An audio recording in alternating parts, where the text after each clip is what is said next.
Kwanza kama mkuu wa mkoa nikiri kabisa kwamba mabasi haya yameshapungua sana kutoka kwenye idadi yake ya kwanza tangu yalivyonunuliwa mpaka yalivyo sasa. Hivi mabasi yanayotoa huduma kwa muda huu, mabasi ya kampuni ya UDART yanayotoa huduma hayazidi hata 40. Mabasi yanayotoa huduma, kwa sababu ndio mabasi ambayo yana wafadhali. Kitu ambacho kimefanyika, Mheshimiwa Rais wa Jamhuri ya Muungano wa Tanzania ameagiza haraka sana, kama ambavyo niliwapeni taarifa siku ya kwanza, kwamba kila barabara apatikane mtu wa huduma mmoja, ili kuwe kuna ushindani wa utoaji wa huduma katika barabara hizi: barabara Moro Road, barabara Kilwa Road, barabara ya Mwalimu Nyerere ile kwenda airport, pamoja na barabara zingine ambazo ziko mbioni kukamilika. Barabara hii tunayoizungumzia leo ya Morogoro Road hii, amepatikana mtu wa huduma mmoja nje na UDART. Maana yake ni kwamba kwa muda huu, muda sio mrefu, mabasi yataingia, mabasi ambayo yatakuwa ni kampuni tofauti na UDART. Na kwa nini yamefanyika namna hiyo?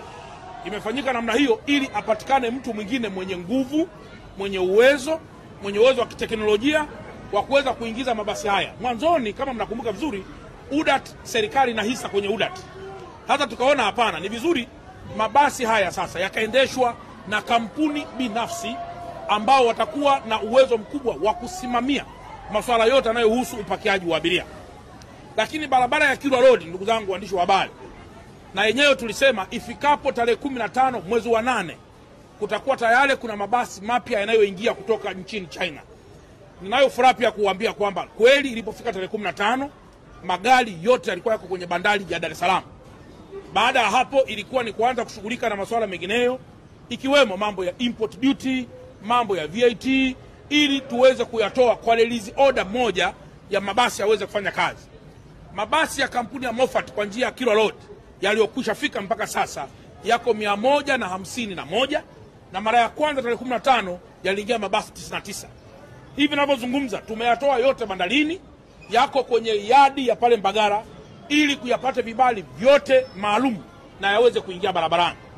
Ninayo furaha pia kuambia kwamba Mungu akijalia, kwa namna ambavyo Mheshimiwa Waziri Mkuu amepata pia maelekezo kutoka kwa mamlaka na kutusimamia sisi, wiki hii mpaka wiki ijayo mabasi ya kampuni ya Moffat yatakuwa tayari yamekushaingia barabarani kwa ajili ya kufanya kazi kwa ile njia Mbagara.